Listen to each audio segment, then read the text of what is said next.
한국은 미국의 도움 없이는 아무것도 아닙니다. 이 말로 유명한 옥스퍼드의 교수가 북대서양 대학교 심포지엄에서 예상치 못한 발언을 했습니다. 제가 20년간 틀렸습니다. 한국의 해양혁신은 자원보다 더 가치 있는 자산입니다. 이 순간 회의장에는 충격의 침묵이 흘렀고 러시아 대표단은 서둘러 회의장을 떠났습니다. CNN 보도에 따르면 러시아 정부는 즉시 관련 부처 긴급회의를 소집했다고 합니다. 더욱 놀라운 것은 이 변화가 단 3일 만에 일어났다는 점입니다. 과연 무엇이 세계적 석학의 오랜 편견을 단 3일 만에 무너뜨렸을까요? 안녕하세요. 저는 에드워드 맥킨리입니다. 55세의 나이로 국제 정치에서 중요한 목소리를 내고 있으며 옥스퍼드 대학의 동료 교수들 사이에서도 존경받고 있습니다. 런던에 비가 내리던 어느 아침, 제 책상 위에 두꺼운 크림색 초대장이 놓여 있었는데 그 위에는 북대서양 대학교의 멋진 도장이 찍혀 있었습니다. 이 초대장은 제가 20년 넘게 연구해온 21세기 국가 번영의 조건으로서의 자원과 해양 접근성을 주제로 한 큰 회의의 연사 초대장이었습니다. 보통은 자만심 가득한 자리라고 생각되어 거절했을 회의였지만 이번 주제는 제 연구와 정면으로 맞닿아 있는 만큼 특별히 받아들이게 되었습니다. 어떤 이들은 제 엄격함 때문에 철의 에드워드라고 부르기도 하지만 저는 그만큼 제 신념에 충실하다는 것을 자랑스럽게 생각합니다. 회의를 주최하는 찰스 에이버리라는 사람이 개인적인 메모를 보냈어요. 맥킨리 교수님, 교수님의 비판적인 시각이 우리 토론에 귀중한 균형을 더해줄 것입니다. 그가 정말 말하고 싶었던 건 다른 모든 사람들의 생각에 도전할 누군가가 필요하다는 거였죠. 의견 충돌을 두려워하지 않는 사람이 필요했던 거예요. 저는 다른 연사들 목록을 보고 있었어요. 데니얼 피터슨이 참석할 예정이었죠. 새로운 아이디어로 많은 관심을 받고 있는 젊은 미국 학자였어요. 스페인의 카를로스 루이스도 발표할 거였고요. 그는 항상 천연자원에 의존하는 국가들을 옹호하는 사람이었죠. 그리고 마틴 리도 올 예정이었어요. 제가 제 논문에서 그의 아시아, 유럽 연결에 관한 연구를 몇 번 인용했었죠. 특히 피터슨과 대화하는 것에 관심이 있었어요. 그는 최근에 요르단이 어떻게 해양 접근권을 얻기 위해 영토를 교환했는지에 대한 논문을 썼는데 그의 생각은 제 믿음에 직접적으로 도전하는 것이었거든요. 그는 젊고 열정적이라 논쟁에서 좋은 상대였어요. 비록 저보다 훨씬 젊긴 했지만요. 제 머릿속에서는 이미 어떻게 제 주장을 펼칠지 계획하고 있었어요. 잘 준비해야 했죠. 한국에 관한 모든 연구 자료를 모아서 한국이 얼마나 다른 나라들의 도움과 차단될 수 있는 해로에 너무 의존하고 있는지 보여줘야 했어요. 제 직감은 이 회의가 열띤 토론으로 이어질 수 있다고 말하고 있었어요. 저는 낡은 가죽 표지의 노트북을 꺼내서 제 주요 논점과 다른 사람들이 제기할 수 있는 반론들을 적기 시작했어요. 저는 평생 동안 대부분의 사람들이 생각하는 것에 도전하며 경력을 쌓아왔고 지금도 그럴 생각이었죠. 이 회의는 해양 접근성만으로 국가가 성공할 수 있다는 믿음의 문제점을 보여줄 완벽한 기회였어요. 그때는 몰랐죠. 이 단순한 학술 회의가 훨씬 더 큰 무언가로 발전할 거라는 것을. 단지 제 아이디어를 시험하는 것뿐만 아니라 제 평생 동안 가져온 믿음들을 시험하게 될 거라는 것을요. 20년 동안 매일 아침 저는 같은 방식으로 하루를 시작하고 있었어요. 진한 차 한 잔을 만들고 집 사무실의 커튼을 열고 정원을 내다보는 거였죠. 오늘도 다르지 않았어요. 다만 다가오는 심포지엄에 대한 생각들이 머릿속에서 소용돌이치고 있었죠. 제 책장은 제가 출판한 책들로 가득 차 있었어요. 국제관계와 경제 발전에 관한 진지한 제목의 두꺼운 책들이었죠. 저는 항상 에드워드 맥킨리라는 제 이름이 그렇게 많은 중요한 연구에 실린다는 것을 자랑스럽게 생각하고 있었어요. 사람들은 이 책들을 존중했고 사람들은 저를 존중했죠. 저는 다시 초대장을 들고 세부 사항을 읽고 있었어요. 회의는 3일간 진행될 예정이었고 첫날에는 15분짜리 발표를 준비해야 했으며 그 후 여러 패널 토론에 참여해야 했죠. 3일 동안 매우 다르게 생각하는 사람들에 맞서 제 견해를 방어해야 했어요. 해양 접근성은 과대평가되고 있어 제 주장을 연습하며 혼잣말을 하고 있었어요. 국가들은 단지 배가 항구를 드나드는 것이 아니라 자국 국경 내에 확실한 자원이 필요하다고. 그때 전화가 울렸어요. 대학에서 일하는 제 조교였죠. 맥킨리 교수님, 다음 주 북대서양에서의 발표에 필요한 자료가 있으신지 확인하려고요. 그녀가 말하고 있었어요. 네. 1960년부터 1990년까지의 한국 경제 발전 파일을 가져다 주세요. 제가 대답했어요. 그리고 자원이 풍부한 국가들과의 비교 연구도요. 전화를 끊고 제 노트로 돌아왔어요. 저는 몇 년 동안 한국의 성공 스토리가 사람들이 생각하는 것만큼 인상적이지 않다고 주장해 왔었죠. 그들은 미국의 도움을 받았고 시기적으로 운이 좋았으며 그들의 전체 시스템은 위험해질 수 있는 수역을 자유롭게 이동하는 배에 의존하고 있다고요.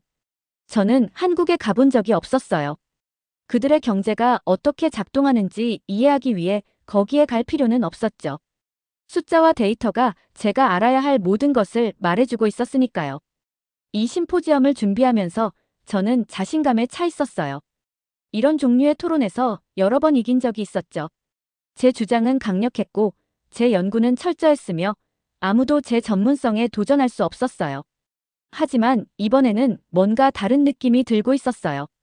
제 마음 깊은 곳에서 작은 목소리가 제가 뭔가를 놓치고 있는지 궁금해하고 있었죠. 너무 오랫동안 같은 각도에서 같은 질문을 바라보고 있었던 건 아닐까요? 저는 그 생각을 밀어냈어요. 지적 싸움을 준비할 때 의심은 도움이 되지 않았죠. 그리고 그렇게 저는 이 심포지엄을 보고 있었어요. 제가 승리해야 하는 아이디어의 싸움으로요. 그땐 몰랐죠.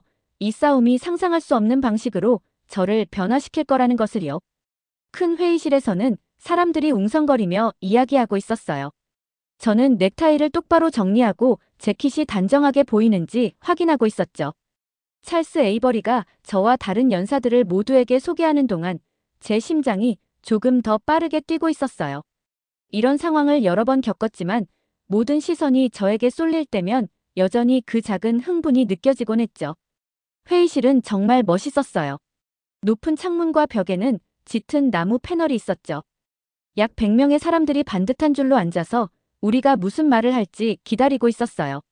어떤 사람들은 노트북에 적고 있었고 또 다른 사람들은 노트북 컴퓨터를 두드리고 있었죠. 다들 관심 있고 똑똑해 보였어요.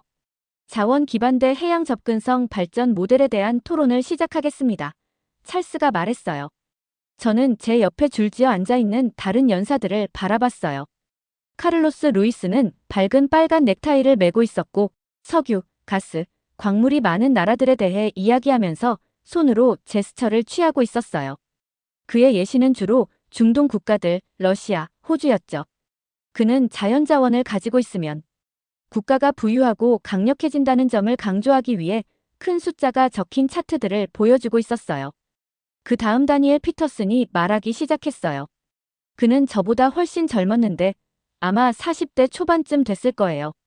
친근한 파란 눈과 금발이었죠. 청중들은 그가 말할 때 특별히 더 주의를 기울이는 것 같았어요. 그의 목소리는 또렷하고 자신감이 넘쳤죠. 요르단은 1965년에 아주 현명한 결정을 내렸습니다. 피터슨이 말했어요.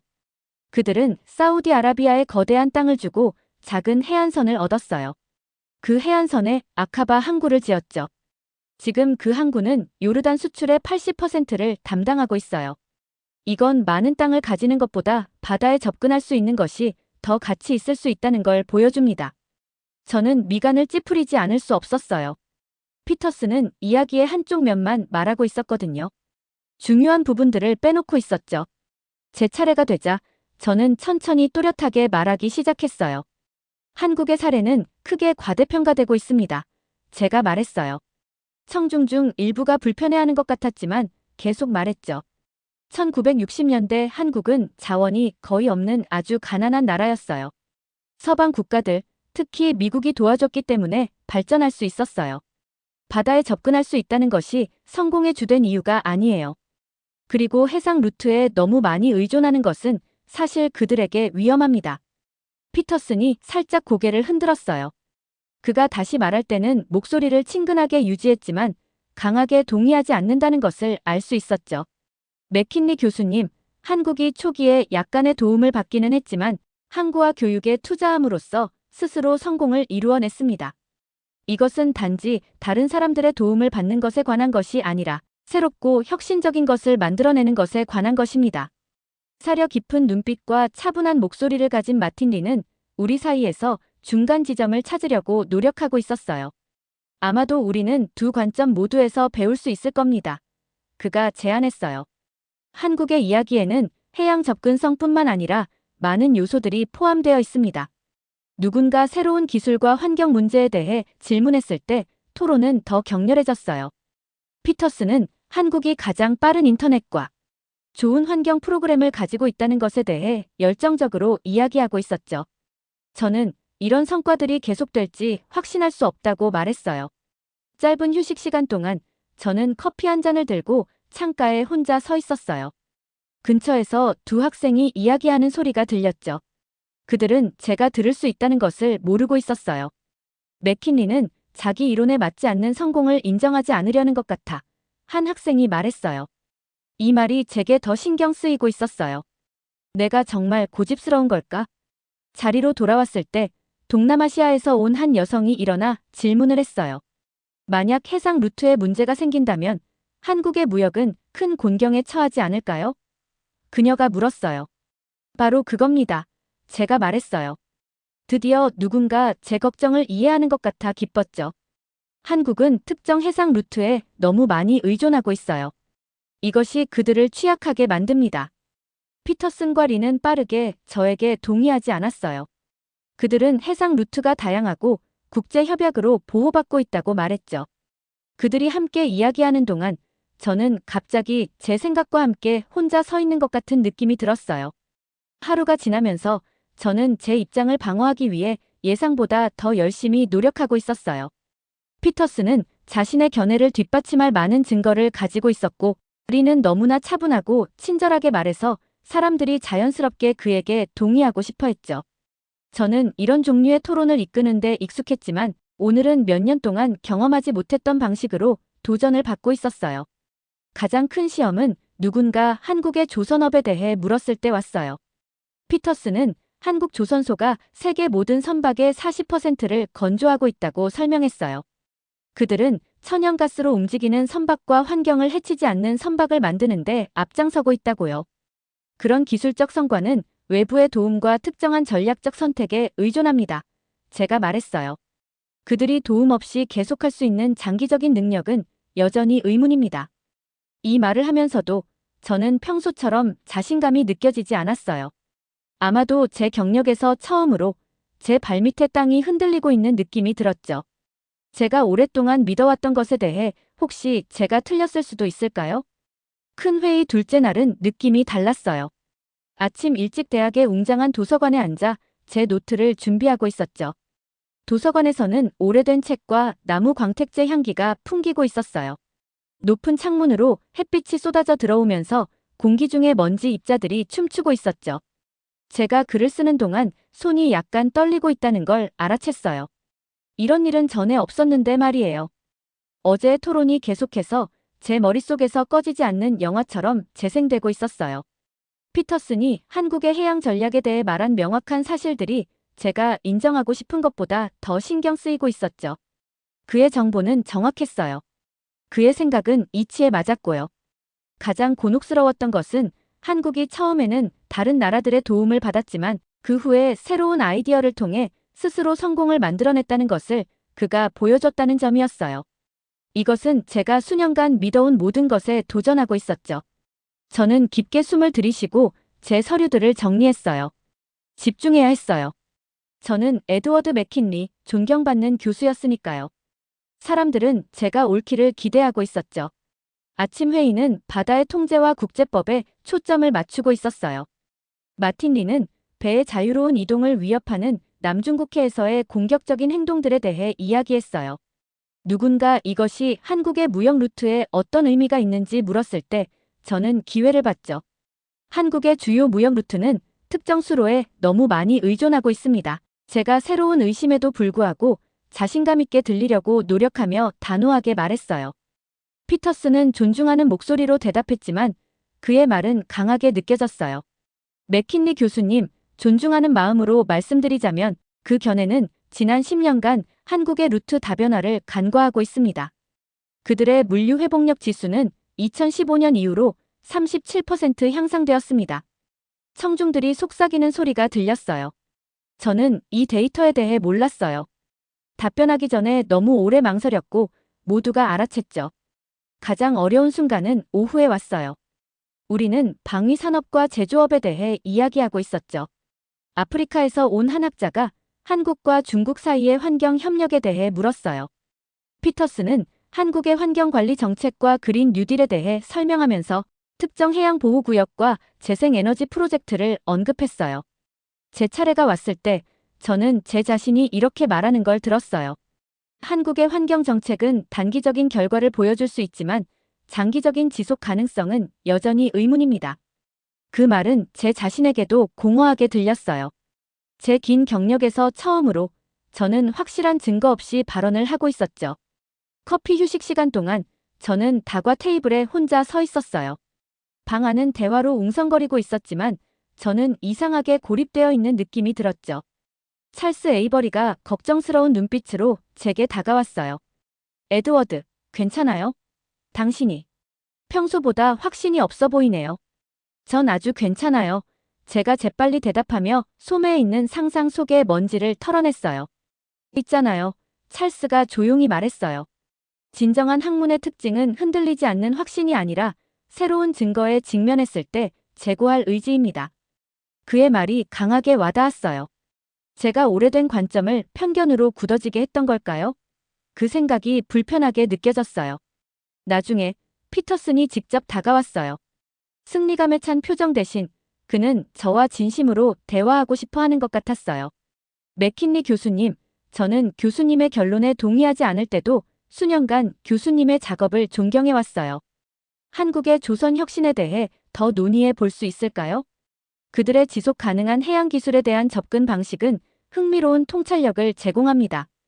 그의 존중하는 태도가 저를 놀라게 했어요. 우리의 의견 차이에도 불구하고 그는 여전히 제 의견을 소중히 여기고 있었죠. 저는 저녁 식사를 하며 우리의 토론을 계속하기로 동의했어요. 그날 저녁, 우리는 대학 근처의 조용한 레스토랑에 앉아 있었어요. 따뜻한 조명과 부드러운 배경음악이 공식적인 회의실보다 더 편안한 분위기를 만들고 있었죠. 피터스는 한국 조선소가 다른 나라들의 도움 없이 스스로 새로운 기술을 만들어내는 자세한 이야기를 들려주었어요. 그가 이러한 혁신에 대해 이야기할 때 그의 눈이 반짝이고 있었죠. 그의 열정은 진실되고 전념성이 있게 느껴졌어요. 저는 반박할 계획만 세우는 대신 진짜 질문을 하고 있는 제 자신을 발견했어요. 토론에서 진짜 대화로의 이 변화는 이상하게도 자유롭게 느껴졌죠. 현대 조선소는 어떻게 LNG 경납 시스템을 개발했나요? 제가 물었어요. 피터스는 초기 연구 실패부터 돌파구 순간까지 전체 과정을 설명했어요. 그 이야기는 인상적이었어요. 독립적인 혁신의 명확한 예였죠. 그리고 이것은 유럽이나 미국 기업의 기술 지원 없이 개발되었나요? 제가 물었어요. 완전히 독립적으로요. 피터슨이 확인했어요. 그들은 실제로 서양 엔지니어들이 수년간 어려워했던 문제들을 해결했어요. 식사가 끝날 무렵 저는 예상치 못한 것을 얻었어요. 단지 새로운 정보가 아니라 제 경직된 사고가 어떻게 세상에 대한 제 시각을 좁혔는지에 대한 깨달음이었죠. 이 깨달음은 불편하지만 중요하게 느껴졌어요. 마치 수년간 따라온 길이 제가 생각했던 곳으로 이어지지 않을 수도 있다는 것을 알게 된 것 같았죠. 별이 가득한 하늘 아래에서 호텔로 걸어가는 동안 저는 불안하면서도 호기심이 생겼어요. 수십 년 동안 저는 제가 옳다는 것에 자부심을 가져왔어요. 이제 저는 틀릴 수 있다는 의지에 가치 있는 것이 있는지 궁금해지고 있었죠. 밤 공기가 제 얼굴에 시원하게 느껴졌어요. 내일은 심포지엄의 마지막 날이었어요. 제 경력에서 처음으로 제가 정확히 무슨 말을 할지 확신이 서지 않았어요. 큰 회의의 마지막 날이 왔어요. 호텔 창문으로 황금빛 햇살이 쏟아지고 있었죠. 제가 넥타이와 재킷을 입으면서 거울에 비친 제 모습을 바라봤어요. 은색 줄무늬가 있는 머리카락과 진지한 얼굴은 항상 그대로였지만 제 안에 무언가는 변해 있었어요. 머릿속에서 새로운 생각들이 맴돌며 대학으로 걸어가고 있었어요. 거리는 수업에 급히 가는 학생들로 붐비고 있었죠. 산책로를 따라 늘어선 나무들에서는 새들이 지저귀고 있었어요. 모든 것이 어쩐지 더 밝게 보였어요. 마치 새로운 눈으로 세상을 보고 있는 것 같았죠. 회의실은 마지막 세션을 위해 빠르게 채워지고 있었어요. 제가 앞 테이블에 자리를 잡자 사람들이 존중하는 듯 고개를 끄덕였죠. 그들은 항상 알아온 에드워드 맥킨리를 기대하고 있었어요. 자신감 있고 비판적이며 자신의 견해를 바꾸지 않는 사람이요. 하지만 저는 이틀 전과 같은 사람이 아니었어요. 제 차례가 되어 말을 시작하자 놀란 침묵이 방 안에 퍼지는 걸 느꼈어요. 한국의 해양 전략에 관한 최근 증거는 신중한 고려가 필요합니다. 제 목소리는 안정적이었지만 평소보다 부드럽게 말하고 있었어요. 저의 평소 날카로운 비판을 기대했던 사람들 사이에서 눈썹이 올라가는 것이 보였어요. 저는 여전히 자원 안보가 중요하다고 믿지만 한국 모델은 교육과 기술과 결합된 효과적인 해양 접근성이 실제로 지속적인 경쟁, 우위를 창출할 수 있다는 것을 보여줍니다. 방 안은 너무 조용해서 바늘 떨어지는 소리까지 들릴 정도였어요. 피터슨의 얼굴은 놀라움을 보였다가 곧 존중으로 바뀌었죠. 테이블 건너편에서는 마틴 리가 격려하듯 고개를 끄덕이고 있었어요. 여전히 중요한 것은 제가 계속했어요. 규칙과 협력을 통해 해상로를 자유롭게 유지하려는 국제사회의 노력입니다. 어떤 발전 모델을 가진 국가라도 혼자서는 성공할 수 없습니다. 그 후에 이어진 토론은 제가 이전에 경험했던 어떤 것보다 더 열린 마음으로 더 솔직하게 느껴졌어요. 한 학생이 제 관점의 변화에 대해 물었을 때 저는 솔직하게 대답했어요. 학문적 진실성은 타당한 증거에 직면했을 때 우리의 견해를 조정하는 것을 요구합니다. 한국의 해양 전략에 대한 제 분석은 불완전했으며 재고가 필요했던 선입견에 의해 색칠되어 있었습니다. 이 말을 하는 것이 제가 생각했던 것보다 쉽게 느껴졌어요. 저를 약하게 보이게 하기보다는 이 고백이 오히려 사람들의 저에 대한 존경을 높이는 것 같았죠. 여러 동료들이 눈빛에 새로운 감탄의 빛을 담고 나중에 다가왔어요. 심포지엄이 끝나갈 무렵 찰스 에이버리가 우리의 토론을 요약했어요. 자원은 중요하지만 21세기 국가 번영은 근본적으로 해양 접근성, 인적 자본, 기술 혁신, 그리고 열린 디지털 환경에 있습니다. 제 마무리 발언에서 저는 저 자신도 놀라게 했어요. 바다는 석유보다 더 귀중하며 그 가치는 영원합니다. 해양 접근성을 통한 개방성과 협력은 우리 세계가 추구해야 할 방향을 나타냅니다. 나중에 빈 강의실에서 제 서류를 정리하고 있을 때 피터슨이 다가왔어요. 맥킨리 교수님의 마지막 기여는 놀라웠습니다. 많은 유명 학자들이 그렇게 철저하게 자신의 입장을 제고하지는 않을 겁니다. 아마도 그것이 우리 분야의 발전이 가끔 정체되는 이유일 겁니다. 제가 작은 미소와 함께 대답했어요. 한국의 자기 주도적 발전에 관한 증거는 설득력이 있었습니다. 더 균형 잡힌 틀을 통해 해양 접근 경제를 검토하는 논문을 함께 작업해 보시겠습니까? 그가 물었어요. 일주일 전이었다면 저는 바로 아니라고 말했을 거예요. 지금은 그 가능성에 관심이 생기고 있었죠. 다음 날 제 비행기가 런던을 향해 이륙하면서 저는 아래의 구름들이 석양 속에서 분홍색과 금색으로 변하는 것을 바라보고 있었어요. 저는 이 심포지엄에 비판가로 왔어요. 오래된 믿음으로 무장하고 학문적 전투를 준비했었죠. 하지만 저는 훨씬 더 가치 있는 것을 가지고 돌아가고 있었어요. 지적 정직함과 열린 마음에 대한 새로운 다짐이었죠. 제 서류 가방 안에는 피터슨과 함께 작성할 공동 논문의 초안 개요가 들어있었어요. 성공적인 국가들에서 해양 접근성, 자원, 인적 발전이 어떻게 함께 작용하는지 살펴보는 내용이었죠. 그 작업 제목은 자원 결정론을 넘어서 해양 접근 경제 재고하기였어요. 런던이 아래에 나타나자 저는 평화로운 느낌이 들었어요. 익숙한 환경으로 돌아가지만 단지 제 연구뿐만 아니라 제가 모든 학문적 토론에 접근하는 방식을 바꿀 확장된 마음을 가지고 있었죠. 수십 년 동안 알아왔던 학문의 세계가 갑자기 새로운 가능성으로 가득 차 보였어요. 때로는 가장 위대한 여행이 대양이나 대륙을 건너는 것이 아니라 우리가 알고 있다고 생각했던 것과 우리가 기꺼이 배우려는 것 사이의 공간을 가로지르는 것일 수도 있어요. 잘 들으셨나요? 세상에는 가슴 따뜻한 이야기들이 가득합니다. 감동 힐링 사연은 해외에서 전해지는 감동적인 사연들을 소개하며 다양한 이야기들을 통해 위로와 희망, 그리고 하루의 힐링을 선물해드립니다. 조그마한 힐링이 되셨다면 구독과 알림 설정도 큰 힘이 되어요. 다음 영상에서 더 좋은 사연으로 찾아뵙겠습니다. 시청해주셔서 감사합니다.